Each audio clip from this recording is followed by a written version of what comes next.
Olá pessoal de novo, bem-vindos a mais um vídeo. Faz tempo que eu não faço um vídeo. Tô pensando agora, eu acho que os últimos 5 vídeos que eu fiz, todos eu começo falando isso. Já faz um tempo que eu não faço vídeo, mas enfim, é isso mesmo, eu faço aleatoriamente quando me dá vontade. E esse vídeo, na verdade, pra mim vai ser um vídeo bem especial.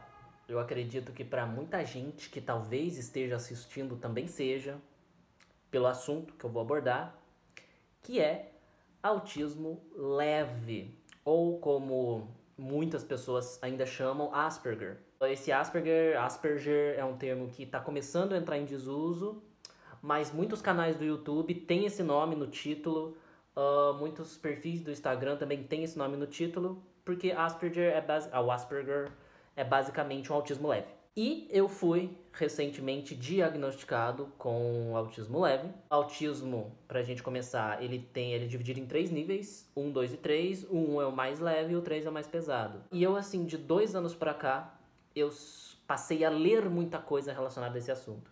Porque eu sempre me achei muito diferente dos outros e eu quis começar a me entender. Então eu comecei a ler muita coisa relacionada a isso, me identifiquei muito. E nesse vídeo eu queria explicar para vocês um pouco sobre o que é, né, o autismo leve e como eu me vejo de fora depois de ter lido bastante coisa sobre isso, e principalmente agora que eu fui diagnosticado.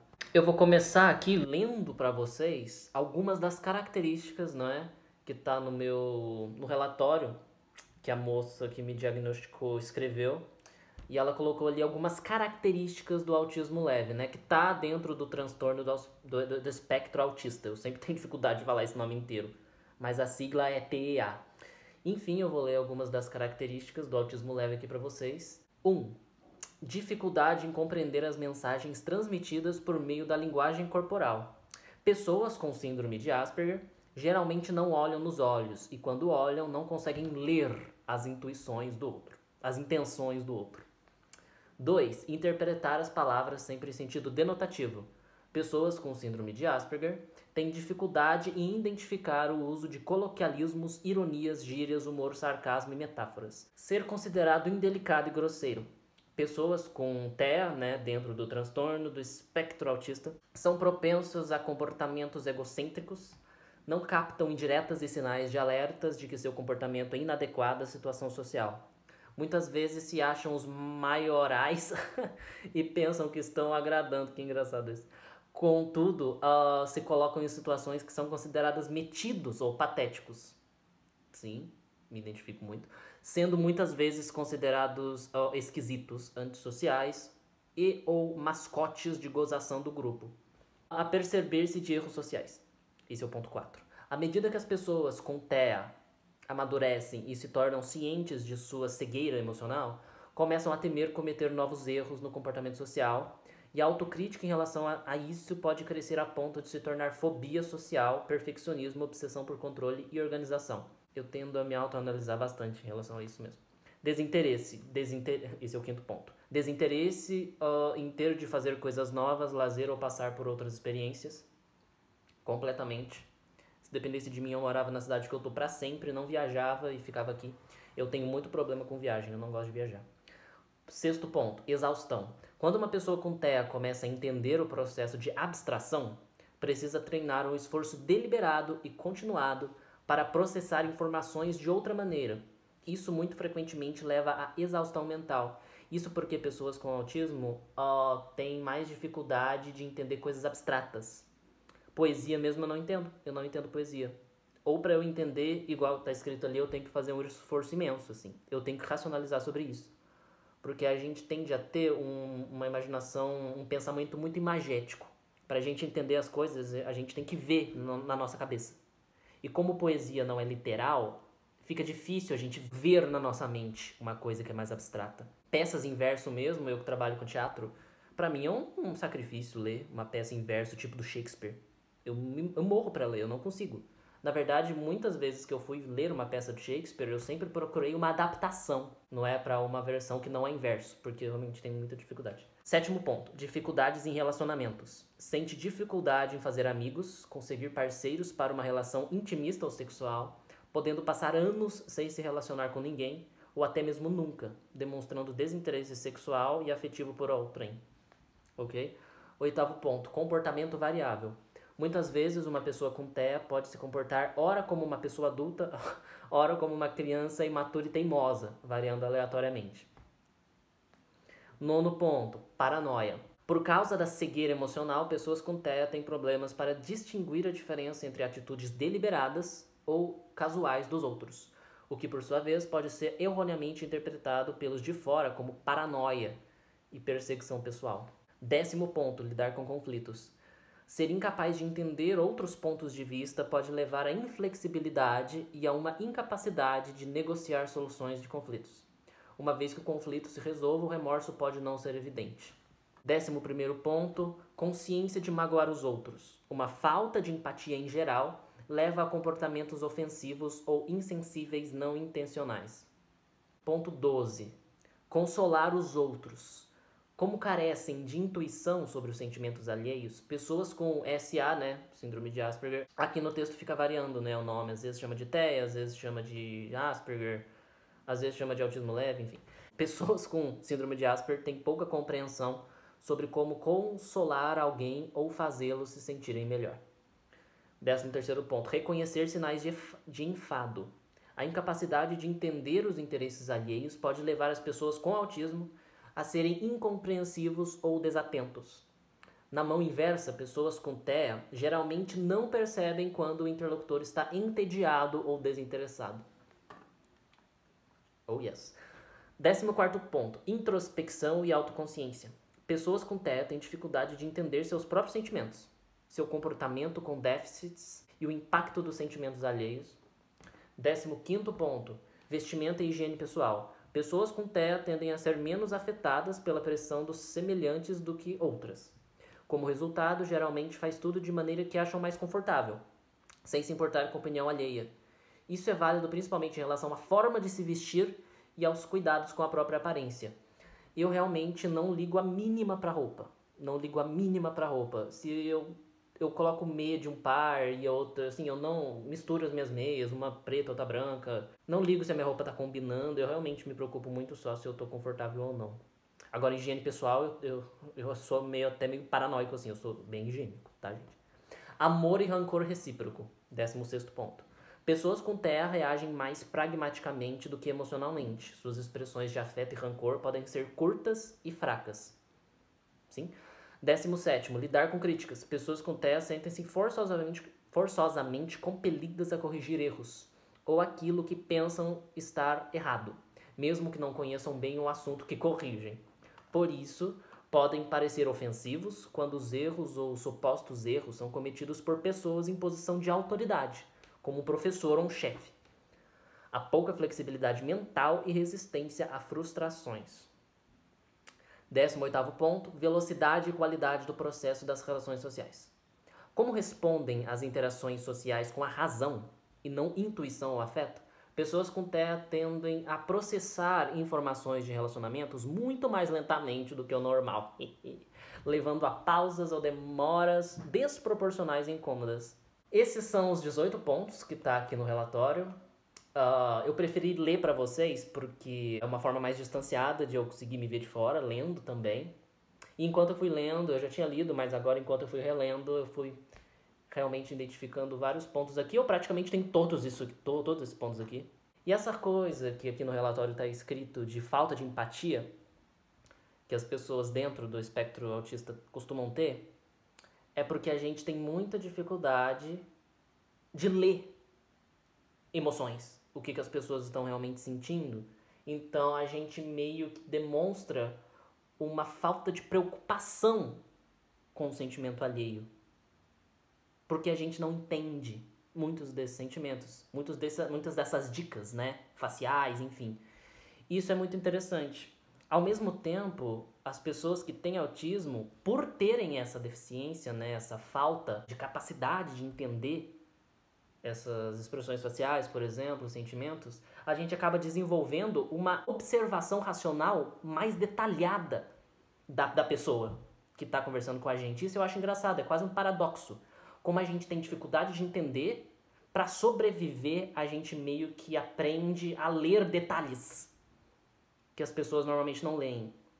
Então, ao mesmo tempo em que a gente tem dificuldade de conseguir ler esse conjunto de informações que a gente chama de sentimentos, para lidar com isso a gente aprende a ler isso de forma muito analítica. É muito engraçado isso, é quase um paradoxo, mas não sei se deu para entender. Da mesma forma que quem, por exemplo, tem muita dificuldade em ler um texto acadêmico, por exemplo, às vezes aprende a lidar com isso lendo detalhadamente demais. A pessoa acaba fazendo uma análise em cima do que ela está lendo. É mais ou menos o que acontece com a gente também. E para a gente entender, a gente meio que tem que racionalizar, que é basicamente o que eu acabei de falar. A gente tem que racionalizar sobre o que a gente está vendo para a gente poder entender, quando a questão é empática. Mas, de novo, não é uma coisa que a gente faz por querer, né? Não é uma coisa, eu sou mal, por isso que eu não vou ligar para os seus sentimentos. Não é muito assim. É realmente uma falta de entendimento. Uma coisa que tá ligada a isso é que muita gente que tem autismo leve nasce, cresce e morre sem saber que tem. Justamente porque o autismo leve ele não é tão óbvio de se identificar quanto o autismo mais pesado, por exemplo. O autismo do nível 3, por exemplo, que é o mais pesado, a pessoa nem fala. A pessoa tem muita dificuldade de falar, por exemplo, de organizar ideias, de organizar frases.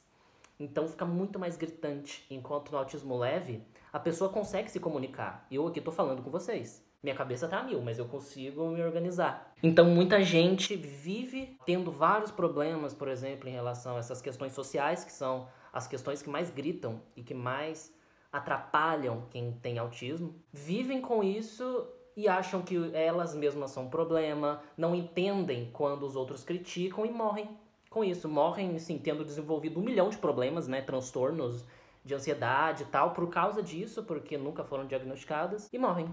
Por isso, gente, e eu tô falando isso porque é muito importante a gente se conhecer, a gente buscar se conhecer.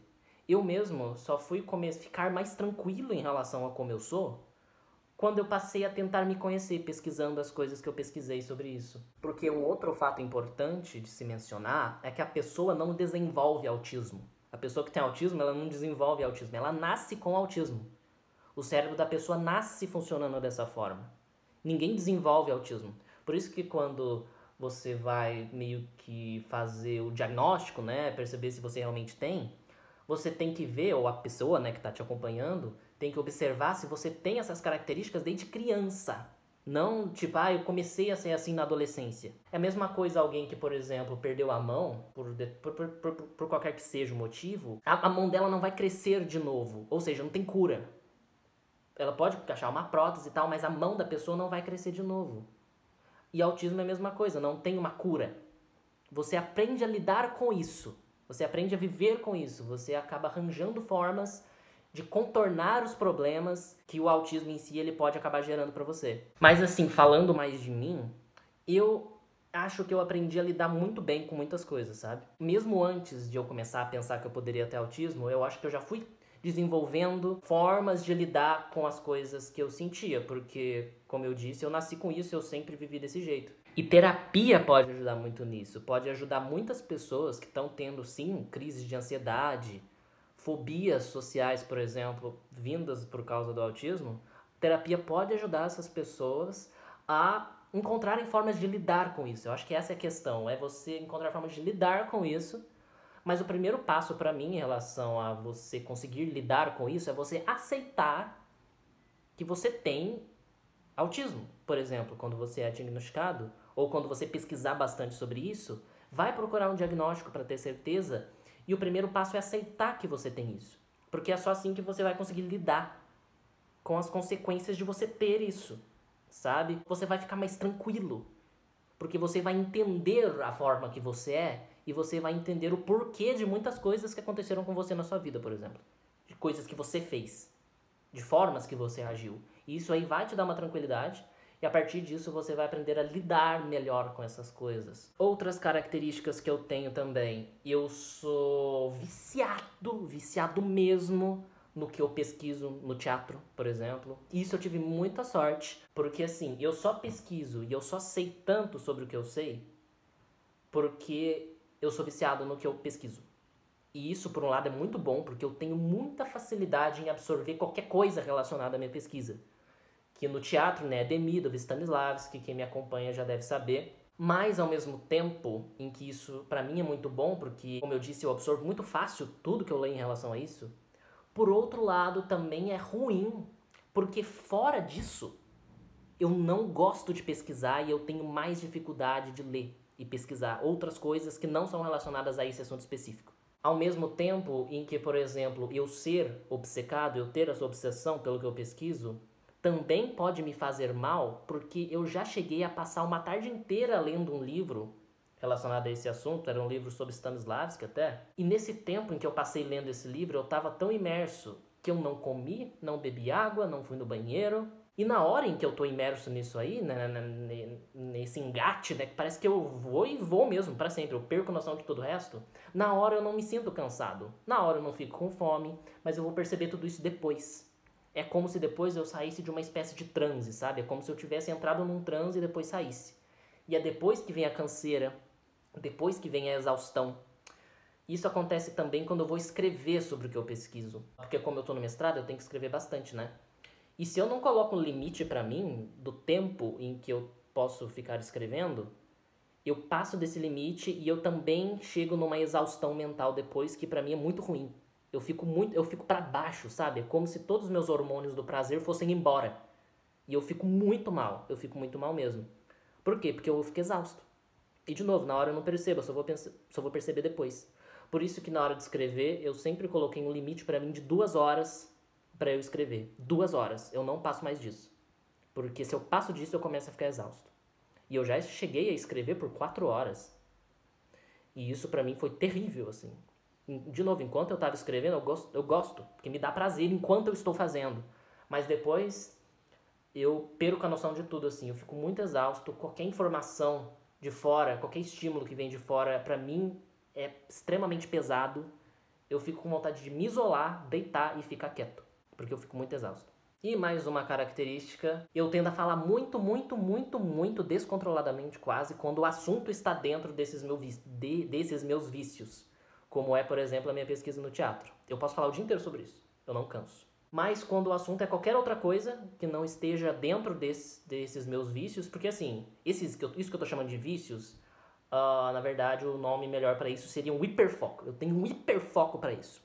Eu deixo de pensar em todo o resto e foco só nisso. Automaticamente, assim, é como se virasse uma chavinha e eu entrasse nesse transe. Mas tudo que não tá dentro desse meu hiperfoco, e eu tenho mais de um hiperfoco, isso é comum, a gente pode ter mais de um hiperfoco, ou seja, mais de um assunto que a gente gosta demais, eu simplesmente não consigo conversar. O máximo que eu consigo fazer é responder respostas curtas.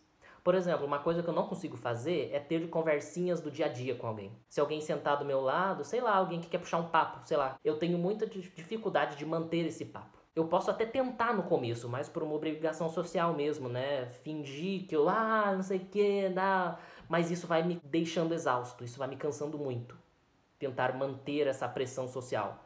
E vai chegar um momento em que eu vou começar a dar respostas curtas e secas. E isso pode soar, como eu li aqui no relatório, pode acabar soando ofensivo para algumas pessoas, como se eu não quisesse falar e fosse rude.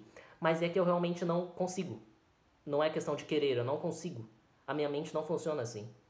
A minha mente não funciona para eu ter esse tipo de conversa. É muito engraçado isso. E isso pode levar a gente a desenvolver, sim, o que a gente pode chamar de fobia social, né? E que é, por exemplo, a gente passar a evitar esse tipo de conversa e a evitar sentar em uma rodinha de amigos, por exemplo, porque a gente sabe que a gente vai ser pressionado a ter esse tipo de conversa. Então isso pode sim levar a uma certa fobia social, e eu tenho um pouco disso, eu realmente passo reto em grupos.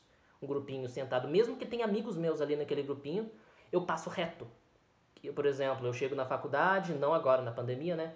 Mas eu chegava na faculdade, tinha lá um grupinho de amigos, mesmo assim eu falava um oi, talvez de longe, mas eu ia direto para a sala de aula, em que estava vazia, né? Porque era antes do horário da aula, e ficava lá, lendo um livro, talvez, relacionado à minha pesquisa. Eu sempre olho para cá porque os meus livros relacionados à minha pesquisa estão todos aqui. Então, quem tem esse autismo, quem tem autismo e autismo leve, tende a ser muito fechado, muito isolado. A pessoa tende a se isolar. E isso também pode levar ela a parecer também, como está escrito ali no relatório, pode levar a pessoa a parecer que ela é metida, por exemplo, porque ela não conversa com os outros direito.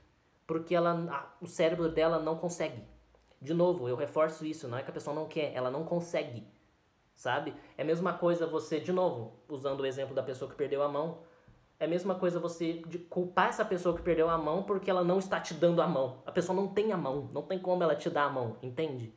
Ai, a pessoa. É mais ou menos nesse sentido. É como se uma parte do nosso cérebro não tivesse ali. Essa parte social, ela não foi desenvolvida. A gente não tem essa parte. Mas, gente, eu acho que é isso. Esse vídeo ficou longuíssimo, mas eu acho que valeu a pena. Eu gostei muito de falar sobre isso. Eu tava falando, né, dos hiperfocos. Autismo, falar sobre isso ultimamente é um hiperfoco meu. Essa é uma das razões por esse vídeo ter ficado imenso. Porque quando a gente tá falando dos hiperfocos, normalmente a gente tem dificuldade de parar de falar. E eu mesmo tenho que ficar me podando em relação a isso. Eu aprendi isso também. Isso é algo que eu aprendi a lidar. Essa foi uma das coisas que eu aprendi a lidar. Eu me podar. Principalmente porque eu dou aula, né? No teatro mesmo. Se eu não me podo enquanto professor de explicar alguma coisa, eu posso sobrecarregar meus alunos.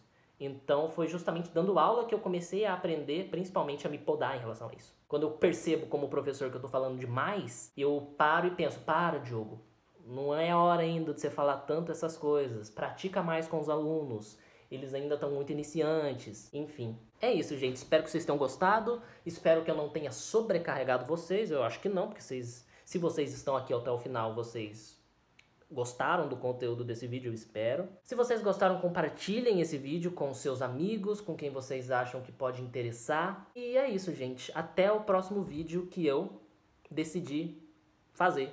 Que eu não faço a menor ideia quando vai ser. Tchau, tchau.